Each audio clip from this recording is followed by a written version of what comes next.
amigos de todo el mundo. El debate eterno en la economía ha sido siempre ¿qué grado de intervención debe tener el gobierno, el Estado en la economía? Últimamente, el neoliberalismo que se propició ampliamente, entusiastamente en las escuelas de Chicago, con Milton Friedman y otros más, han venido preconizando, y en los grandes encuentros de Davos, del Foro Económico Mundial, del Bilderberg y todas estas reuniones, pues se predica cada vez más la ausencia, la lejanía, el papel reducido casi a nada del Estado en la economía, para que el Estado sea únicamente regulador, el papel del Estado regular nada más. Pero estamos observando lo que está ocurriendo en el mundo. Y hay hechos contundentes. Hechos contundentes que obligan a que tengamos que empezar a revisar muchas de las premisas. Están llegando nuestros invitados. Dentro de poco les seguirán trayendo sillas. Si tiene Remigio siempre está pendiente a las sillas y a estas cosas, sí.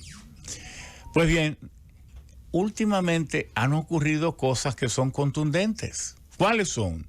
La emersión, el surgimiento de China, de Corea del Norte, el surgimiento de la misma Rusia,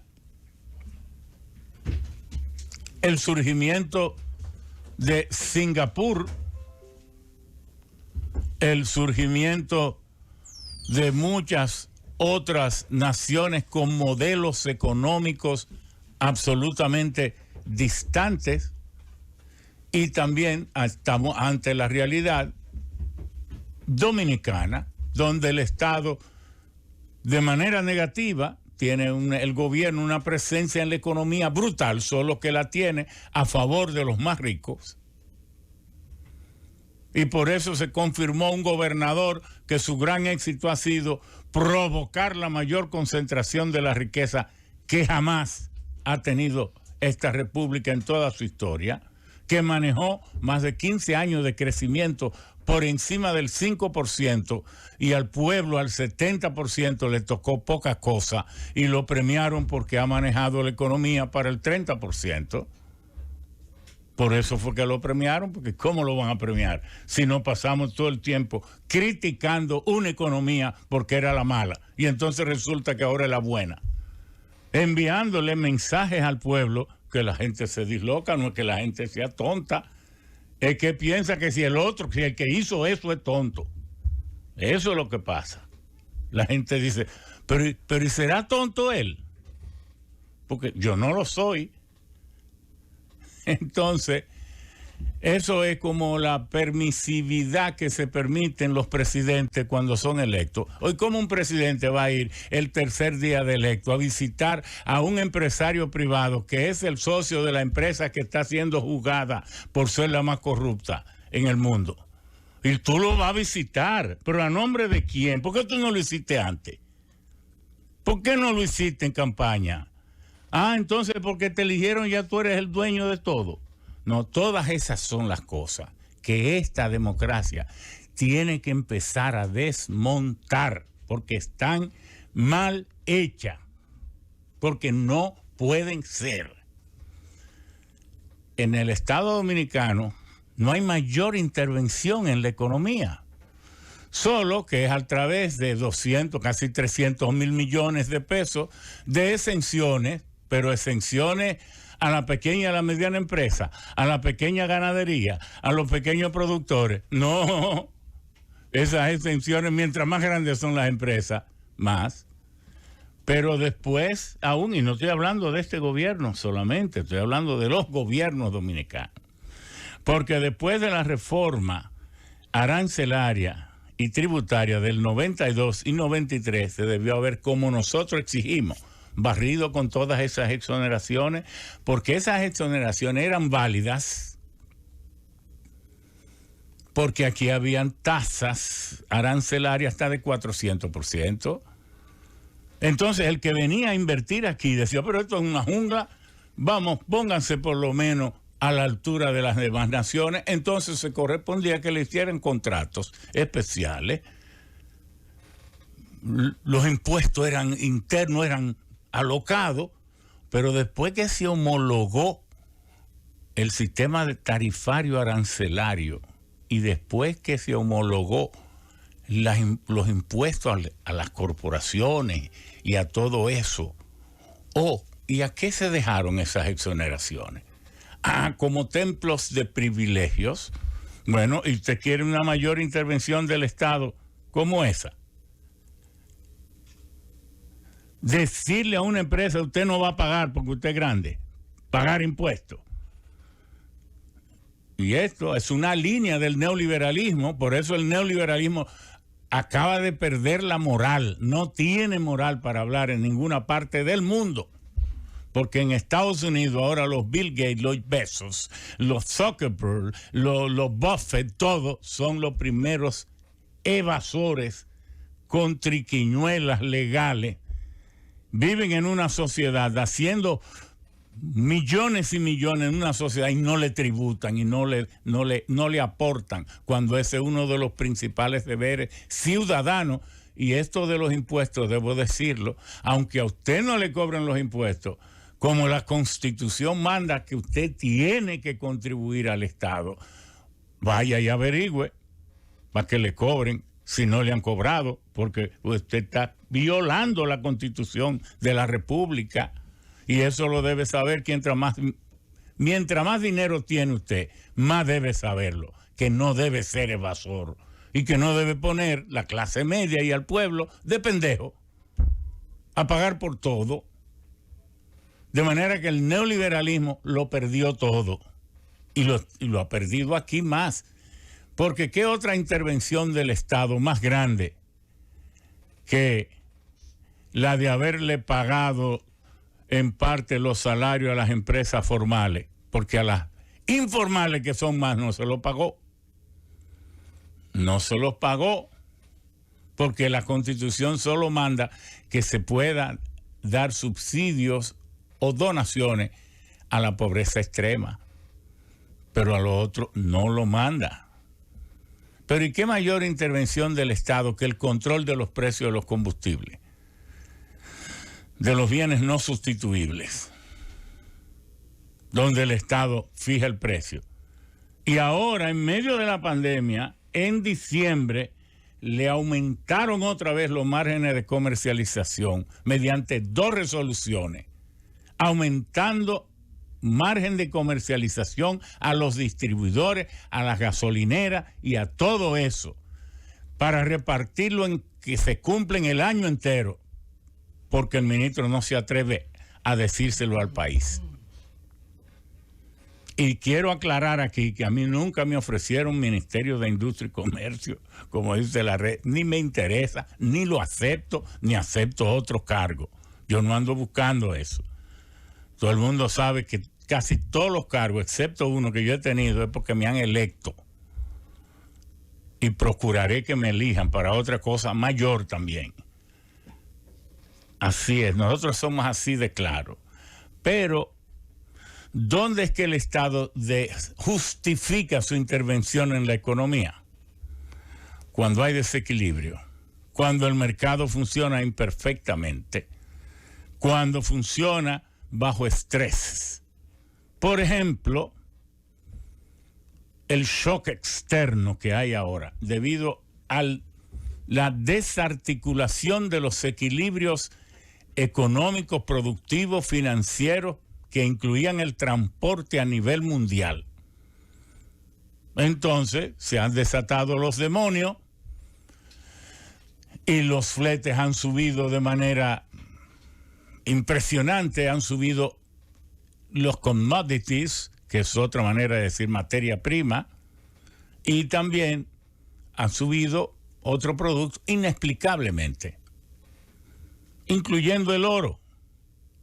Pero el mundo, ustedes saben que produce 5.531 toneladas de oro, 5.531 toneladas de oro en los últimos años, pero que de eso 3.351 son oro frescos, traído de las minas.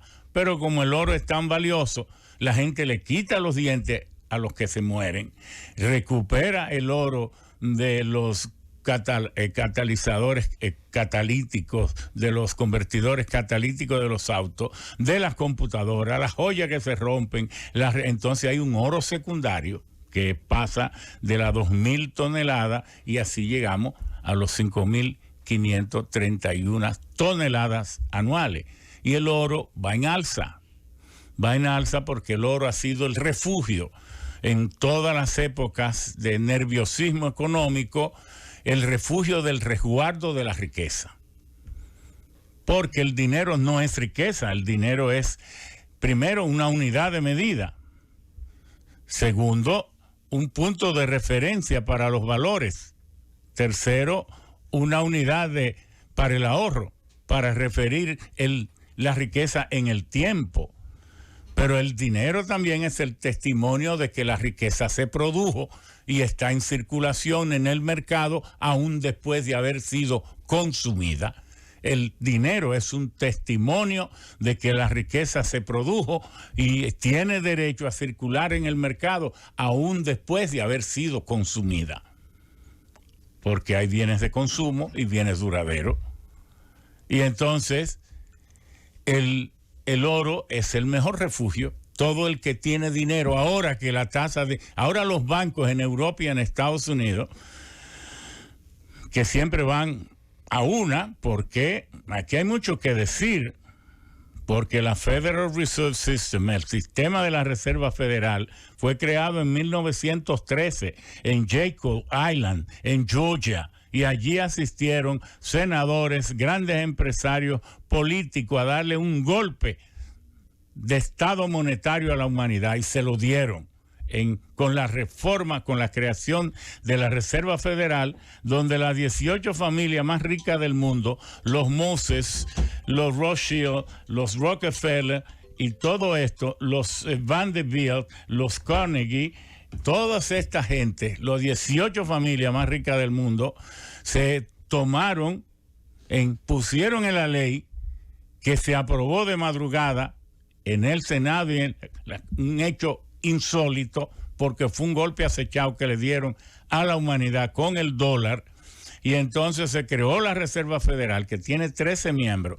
Esos 18 familias más ricas, dueñas de los 12 bancos más grandes del mundo, designan 12 miembros. Todavía ellos son los que lo designan, 12 miembros. Y el infeliz del presidente de Estados Unidos nada más designa uno, al presidente del Consejo.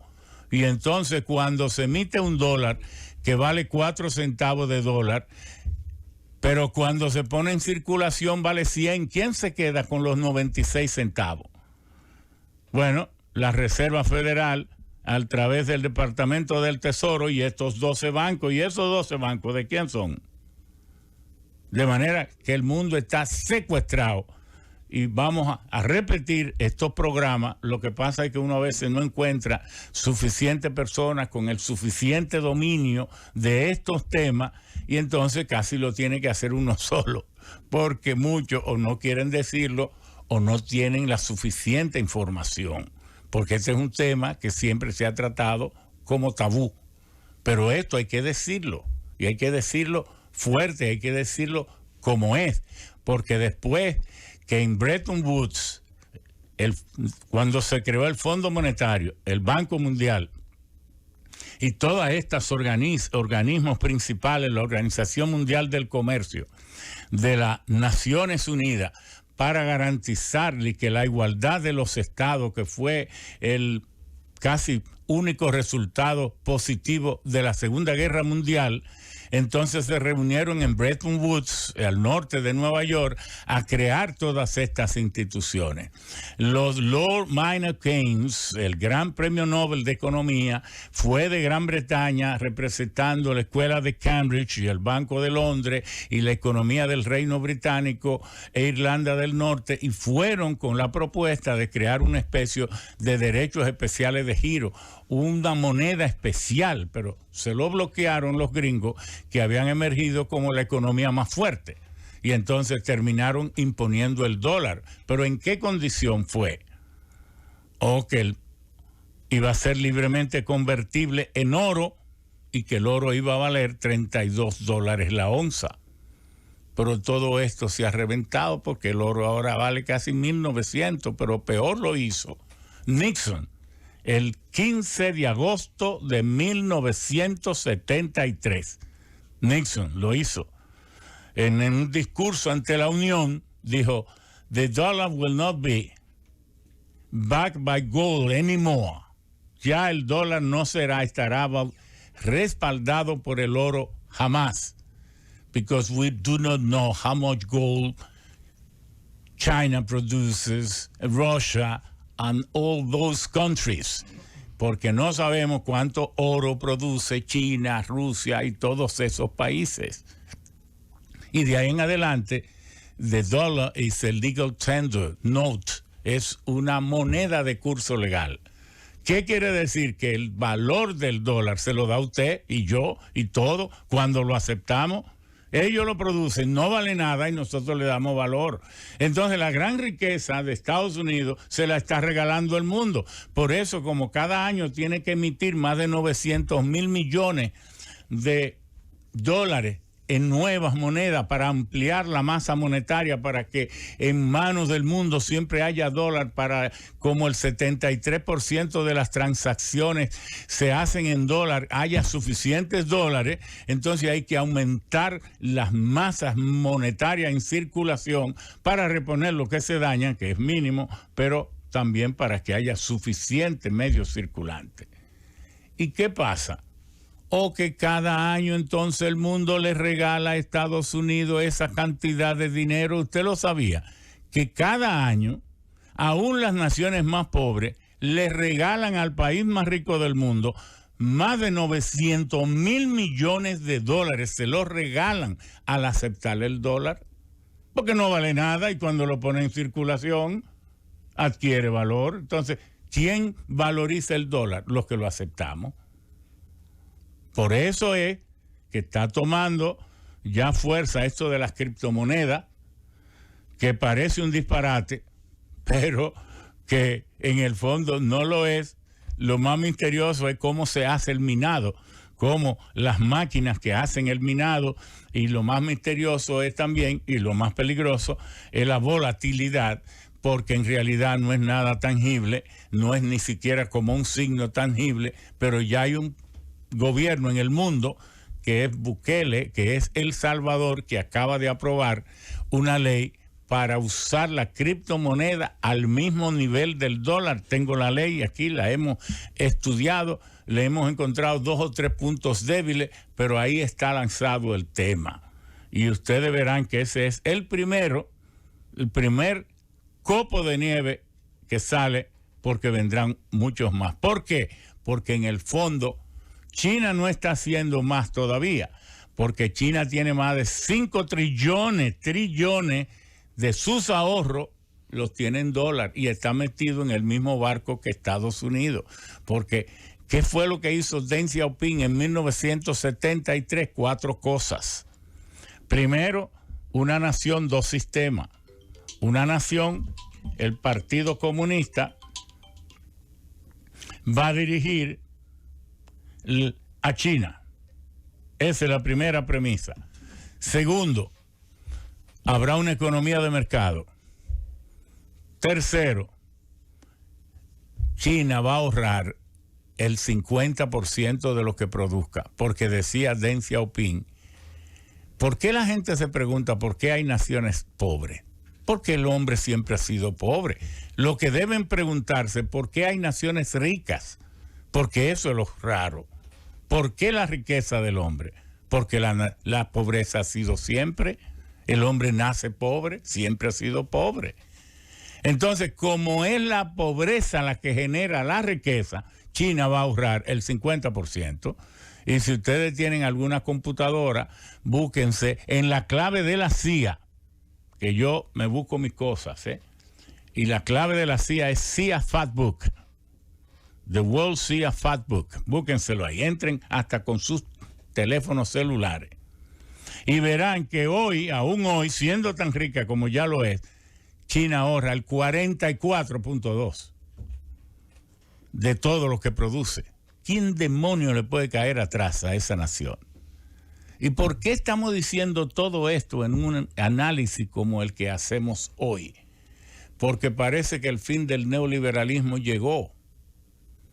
Y ya el Estado no tendrá excusa para no meterse en la economía, porque el neoliberalismo lo que ha hecho es concentrar la riqueza más y más y más en pocas manos y aumentar la pobreza de más y más y más. Y parece que nunca podrá recuperarse ni eliminarse la riqueza. De manera que el mercado no es verdad que asigna mejor los recursos, y cada vez que ha habido una crisis son los gobiernos los que salen a resolver la crisis. Entonces, ¿qué es lo único cierto? A través de la historia, que el Estado, desde que se han creado las democracias mínimamente funcionales, es el responsable del desarrollo. Es a quien le duele, es el guardián del bien común. Y entonces en esas naciones asiáticas es donde están eliminando la pobreza, porque mientras en China es 3% de desempleo lo que hay, en Estados Unidos es 13%, y ahora mucho más. Porque una vez nosotros en el Senado fuimos invitados por el gobierno popular de China. Fuimos 11 senadores y entonces nos alojaron en Shanghái, en el Hotel Presidente, donde solía alojarse Mao Zedong. Y entonces yo veo que hay 3 niñas en cada ascensor, que eran bastante grandes, habían niñas muy jovencitas. Entonces yo le digo, hablaban inglés, le digo, ¿por qué ustedes están aquí? Porque estos ascensores son automáticos. Entonces le dice, porque pensábamos que unos caballeros y una señora les hubiera gustado recordar a sus hijas aquí en un ascensor, limpiándole los handrails, los pasamanos y agregando un perfume suave para que el día les sonriera mejor. Me partieron como en 20. Pero entonces me dice, pero tampoco nosotros tenemos las culpas, porque es que cuando nosotros nos graduamos, llega una carta a nuestra casa del Estado diciendo dónde vamos a trabajar. Porque aquí en China, yo no sé si usted sabía, todo el que nace va a tener un empleo. Oigan, entonces, ¿quiénes son los que están diseñando para resolver el problema del hombre, de la humanidad, de la mujer? Yo no tengo que decirlo. Entonces, el fin. Y a los pobres le dicen que el gobierno no debe intervenir en la economía. Pero no le dicen quién le va a resolver su pobreza. O quién es el garante de darle su empleo. Y los pobres PRMistas, los últimos que cayeron de pendejos, se pusieron a trabajar y ahora el empleo no es para ellos, sino para los que estaban. Entonces, cuando el presidente vaya y cumpla su periodo, no podrá decir que el PRM hizo esto y esto, porque lo que lo hicieron fueron los PLDistas y los que se han quedado en el empleo. Él podrá decir que hizo y el grupito que puso, pero la masa de la administración pública, como no es del PRM, entonces no habrá sido el PRM el que hizo la obra de gobierno. Estamos cometiendo muchos disparates, que hay que decirlo aquí bien fuerte para que se sepan que aquí alguien piensa. Y todo eso por querer aplicar un modelo empresarial en un país que lo que necesita es un modelo político, social. Porque donde hay tanta pobreza, no venga usted con la escuela de Chicago. No venga con esas cosas que va a armar un disparate. como ahora con las alzas de los precios. Ustedes están convocados aquí por la alza de los precios, porque cuando los precios se disparan hay que buscarle las causas. Primero eso, porque no es a salir a tomar medidas a tontas y a locas, no, buscar las causas y buscarle remedios a esas causas, porque el Estado tiene la función de la redistribución de la riqueza, el Estado tiene la función de la estabilización de precios, el Estado tiene la función de manejar las políticas monetaria, económica y crediticia y bancaria, el Estado tiene la función de la asignación de recursos, el Estado tiene también lo más grande, el poder de los estados de emergencia. ¿Por qué? Porque la función del Estado es garantizar el bienestar común y tomar las medidas que sea cuando se desordenan los factores. Entonces, para hablar de eso, han sido ustedes convocados aquí. Y hacemos este proceso educativo gracias a la comprensión de esta empresa, de don Bienvenido Rodríguez, todos los miembros de esta dirección, de don Willy Rodríguez, que saben que una educación permanente en materia de valores, de cómo se gobierna, cómo se vive, es necesario para poder incidir en los sectores que toman decisiones, pero sobre todo para incidir en los que no tomando decisiones sufren las consecuencias de todo lo que se haga en el país. Porque una cosa es dirigir a los otros y el otro papel es de los otros, recibir y vivir las consecuencias de lo que hicieron otros. Por eso es que estamos propiciando en la próxima reforma de la Constitución un artículo donde los gobiernos ni los presidentes en materia de puedan endeudar al país, ni autorizar la explotación de recursos naturales, ni tomar grandes contratos sin un referéndum. ¿Por qué? Porque vienen los corruptos, los gobiernos más corruptos del mundo y nos dejan contratos como el de Barrigol. Y entonces no, eso es seguridad jurídica, porque aquí no hay seguridad jurídica para el pueblo, pero para las grandes empresas sí. Como las carreteras de Samaná, y vamos a seguir por ahí. Seguridad jurídica para quien estafó al país. Para eso hay seguridad jurídica. Y entonces para el pueblo no. Entonces tiene que haber un artículo, porque aquí la idea es que el que llega al poder cree que se lo regalaron, que eso es suyo, puede olvidar al que trabajó para llevarlo y entonces él puede hacer lo que le dé la gana. Y eso hay que eliminarlo si queremos una sociedad que avance y mínimamente equitativa. Vamos a hacer la pausa para que entonces empecemos aquí.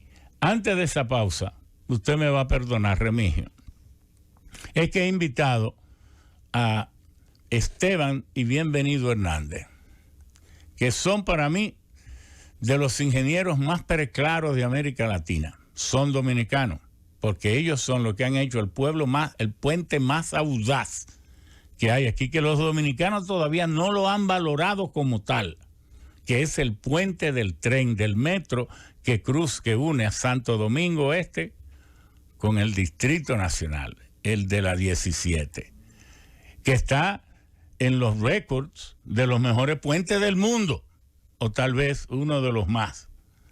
Y entonces queremos hablar, no es de ese puente, sino es de que se está mejorando, y gracias a Dios que se está haciendo, reparando el puente Juan Bosch, pero hay cosas ocultas que la gente no sabe, que si no se hacen, estamos poniéndonos bonitos coloretes en la cara, pero debajo tenemos los huesos podridos.